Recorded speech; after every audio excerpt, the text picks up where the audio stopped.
Fala galera do GV, galera da 2000, a aula de hoje é extremamente importante. Trata-se sobre o dogma da biologia molecular, da síntese proteica ou simplesmente do estudo do DNA. Vamos a ela. A aula de hoje é vital, o Enem adora trabalhar todos os temas, todos os assuntos que a gente discutirá na aula de hoje. Bom, primeiramente, para revisar, o que é um ácido nucleico? Um ácido nucleico é um polímero de nucleotídeos. Não lembra o que é um nucleotídeo? Nucleotídeo, moçada, é essa combinação química aqui, ó. Eu tenho um grupo fosfato. Ligado a esse grupo fosfato, eu vou ter uma pentose, que é um açúcar de 5 carbonos. Ligados a esse açúcar de 5 carbonos, ligado a essa pentose, eu vou ter uma base nitrogenada. Show de bola? Só que tem que ser polímero, né? Eu tenho que unir uma nas outras. E aí funciona da seguinte forma. O fósforo vai unir todos os nucleotídeos, um embaixo do outro. Tudo bem? Show de bola? Existem dois tipos de ácidos nucleicos, o DNA e o RNA. O DNA, moçada, ele é chamado de ácido desoxirribonucleico. Tá vendo esse Dzinho aqui? Desoxirribo? É da letrinha D do DNA. Como que é o DNA? O DNA ele tem uma fita dupla. A sua pentose, o seu açúcar de 5 carbono, vai ser do tipo desoxirribose. Ó, o Dzinho da sigla DNA é devido à sua pentose, a desoxirribose. Suas bases nitrogenadas são adenina, timina, citosina, guanina, simbolizados sempre pelas letras iniciais.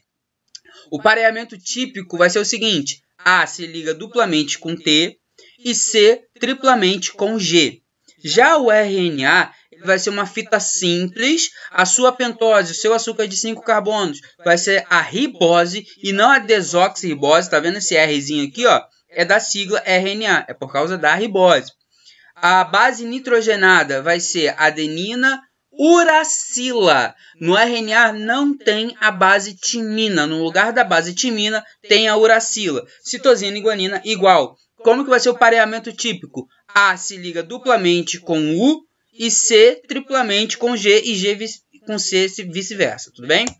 Bom, as bases nitrogenadas, elas podem ser púricas ou pirimídicas. As púricas é a adenina e a guanina. Ela é chamada de púrica pelo fato de ter dois anéis aromáticos. Pode ser púricas ou purinas, tá, moçada? É a mesma coisa.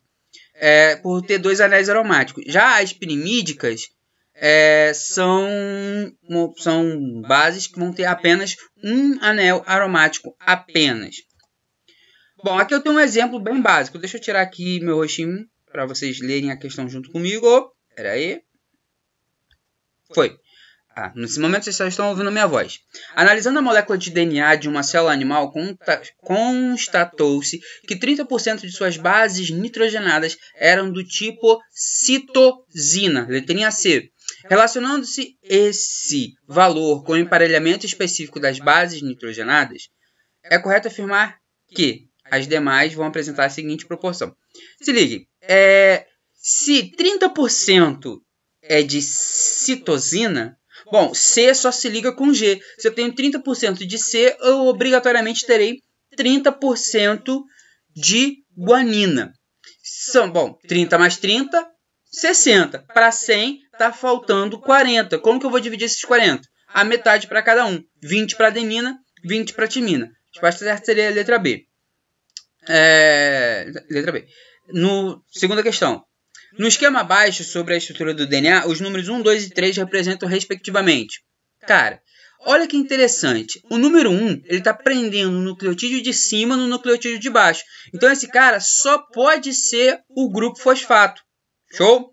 Ligado a esse grupo fosfato está o número 2. Bom, ligado ao grupo fosfato, eu tenho a pentose. Ligado à pentose, eu vou ter uma base nitrogenada. Então, vamos lá. Eu tenho fosfato e vou ter uma pentose. Professor, não tem pentose aqui nas opções. Tem sim, querido. Ele fala aqui, ó, desoxirribose. Desoxirribose é um tipo de pentose. É a pentose do DNA, como foi dito aqui no enunciado. Show? Então, por isso que a resposta é a letra C.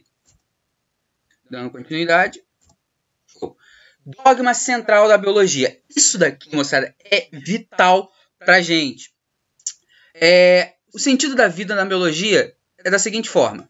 Eu tenho DNA virando DNA. O DNA ele tem a capacidade de se duplicar, ou também chamado de replicação, certo? Eu tenho o DNA transcrevendo, fazendo a transcrição, ou seja, formando o RNA, e vou ter o RNA formando uma proteína, através do processo chamado de tradução. A gente vai estudar todos esses processos agora, mais à frente. Já na visão moderna é um pouquinho diferente. Na visão moderna a gente tem a duplicação do DNA, até aí nada mudou. Vou ter a transcrição para RNA, nada mudou. Aqui é que pega. Porque estudos mais modernos revelaram um processinho chamado de splicing. A gente vai falar dele já já. Ligado a esse splicing, eu vou fazer a tradução em vários tipos de proteína. Isso é interessante, moçada. Antigamente falava-se que para cada um gene havia-se uma proteína. E hoje a gente sabe que não é bem assim, graças ao splicing. A gente já vai ver. E para piorar ainda a situação, moçada, estudos mais modernos, principalmente lá nos vírus, revelaram um movimento biológico diferente, que é o RNA virar DNA. Eu pego e faço no sentido reverso, né? Eu vou chamar isso de transcriptase reversa, lá nos vírus, principalmente em vírus, por exemplo, principalmente não, o vírus da AIDS, por exemplo, é um retrovírus, ele vai ter essa transcriptase reversa, ele é um vírus de RNA que vai fazer esse movimento retrógrado, show? Como que é a duplicação? Bom, a duplicação ela ocorre lá dentro do núcleo, para as células que terão núcleo, obviamente, e o primeiro passo é o seguinte: a helicase vai pegar a molécula do DNA que vai ser duplicado e vai estourar as ligações entre as bases nitrogenadas, show? Separando as fitas. Ó, a helicase está aqui, onde você está indicando, vai passar abrindo as fitas. Abriu, show! Feito isso, a DNA polimerase, moçada, é uma enzima específica que vai sintetizar a nova fita. A função dela é produzir fitas de DNA, show? Só que para ela produzir a fita do DNA, ela precisa de um molde, ela precisa de um modelo a seguir. E qual vai ser esse modelo? Uma dessas fitas que a helicase abriu. Então a DNA polimerase vai lá, pega essa fita que está aberta e vai sintetizando a fita complementar. De que forma? Se aqui tem letra A, ela vai colocar a letra T. Se aqui tem letra C, ela vai colocar a letra G. E assim vai até o final do processo. Show de bola? Percebam o seguinte. Percebam que ao final do processo, eu vou ter duas moléculas de DNAs idênticas, sendo que elas vão ser compostas de uma fita de DNA velho e uma fita de DNA novo. Eu vou chamar esse padrão de semiconservativo. O que é semiconservativo? É o fato de que o DNA ele sempre vai ter uma fita mãe e uma fita filha. Uma fita ancestral e uma fita nova. Tudo bem? Show! Formação do RNA. Transcrição. A gente vai ver agora o processo de transcrição. Transcrição é eu pegar DNA, virar RNA. Show de bola. Maneiro. Eu vou fazer o seguinte. A helicase vai passar abrindo DNA. Show, igual era no processo anterior. Agora não vai ser a DNA polimerase, mas sim a RNA polimerase, que vai pegar uma dessas fitas que está aberta e vai começar a produzir o RNA. Ó, dica importante. O RNA não tem timina. No lugar de encaixar uma timina, a RNA polimerase encaixa uma uracila. Simples. Se aqui no DNA, na fita de DNA, tá a letra A, teoricamente era para encaixar a letra T. Só que como a gente está fazendo RNA e no RNA não tem timina, se aqui tem A, eu vou encaixar a letra U. Show de uracila. Maneiro. E aí vem o splicing.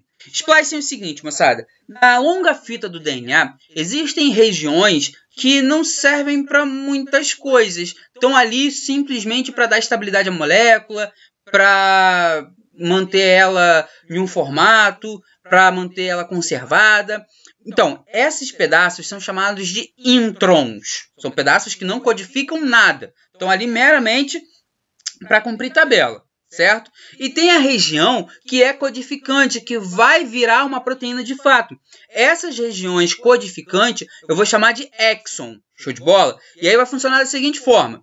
Dependendo da forma que eu retirar esses introns, eu posso fazer combinações de exons diferentes, como está aqui na imagem. Eu tenho o exon azul, o verde, o vermelhinho, o azul clarinho e o amarelinho.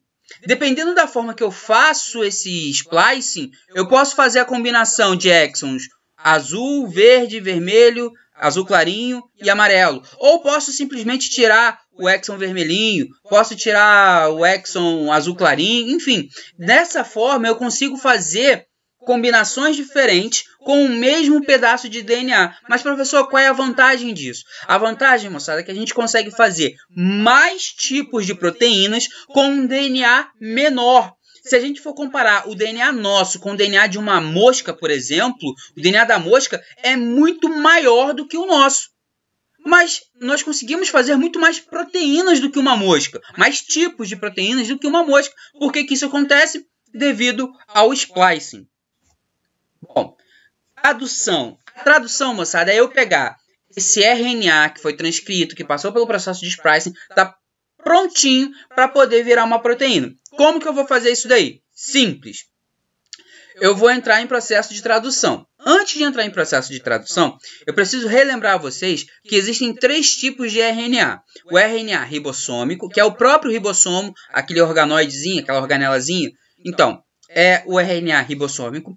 O RNA mensageiro, que é aquele que a gente acabou de transcrever, que vai ter lá a informação genética daquela proteína. E o transportador. O transportador, moçada, é esse rapazinho aqui. O que eu estou vendo aqui nesse transportador? Eu estou vendo 2 regiões importantes para a gente.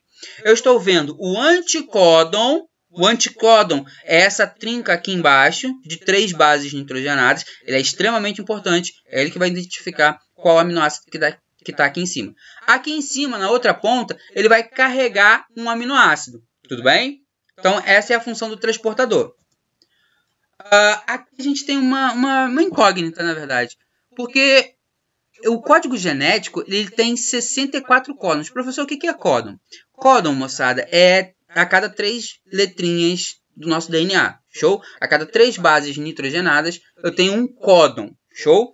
Cada códon vai adicionar um aminoácido na sua proteína. Maneiro? Maneiro.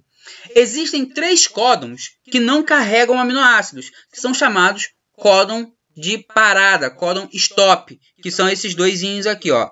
O AA, o AG e o GA. São os códons stop. Show? Maneiro. Então, sobram pra gente 61 códons que são codificantes, que carregarão algum tipo de aminoácido. Só que qual é o problema então, professor? O problema é que só existem 20 aminoácidos na natureza. A conclusão disso tudo é que cada aminoácido pode ser carregado por mais de um códon. Veja aqui, por exemplo, o códon UUU ou UUC carregam o mesmo aminoácido, o fenilalanina. Professor, eu vou ter que decorar isso tudo? Claro que não, meus amores. Eu só quero que vocês tenham em mente isso, que o código ele é degenerado, ele pode ter combinações diferentes que carregarão o mesmíssimo aminoácido. Por exemplo, vamos supor que sofreu uma mutação. O códon CCU sofreu uma mutação e passou a ser CCC. Mudou alguma coisa na sua proteína? Cara, mudou em absolutamente nada, porque carrega o mesmo aminoácido. Tudo bem? Por isso que existem muitas mutações que não dão em nada. No início do ano, eu falei para vocês que as mutações elas podem ser boas, ruins ou nadas. Ou simplesmente mudou nada. É exatamente por isso. Todos nós somos mutantes. Como que vai funcionar o processo de tradução? O processo de tradução, moçada, tira um print aí, valeu? O processo de tradução acontece da seguinte forma. Eu tenho em vermelho o mensageiro, aquele cara que vai ter a informação para fazer minha proteína. Em begezinho eu vou ter o ribossomo. E em azulzinho clarinho aqui eu vou ter o meu transportador. Acontece que o primeiro códon entra no ribossomo. O nosso ribossomo, moçada, ele tem essas vaguinhas aqui para estacionar os transportadores, certo? Qual transportador que eu vou encaixar? É aleatório? É qualquer um? Não. Lembra daquele anticódon que eu falei para vocês? Molecada, o anticódon ele serve para justamente nesse momento, para identificar qual aminoácido vai ser encaixado na proteína. Porque veja bem, se o mensageiro está falando que o códon é AUG, no anticódon tem que bater certinho. Se aqui é A, no anticódon vai ter que ser U. Se no códon é U, no anticódon tem que ser A. Se no códon é G, no anticódon tem que ser C. Por isso, moçada, que não é aleatório, é bem específico. Eu vou carregar o aminoácido correto. Feito isso, olha que interessante. Eu tenho 2 vagas, ocupei. O que eu faço agora? Eu vou pegar e e vou fazer uma ligação peptídica, liberando um aminoácido, fazendo, ó, emendei, ligação peptídica, liberei o transportador, que está sem aminoácido agora, o aminoácido ficou agarradinho aqui, e vai entrar um novo aminoácido, porque entrou um novo códon aqui. Ou, ó, aqui, ó, igual tá aqui. Ocupei o primeiro, show. Ocupei o segundo, eita, agora tá sem vaga, professor. O que vai acontecer? Ligação peptídica aqui, ó. Esse aminoácido vem para cima desse.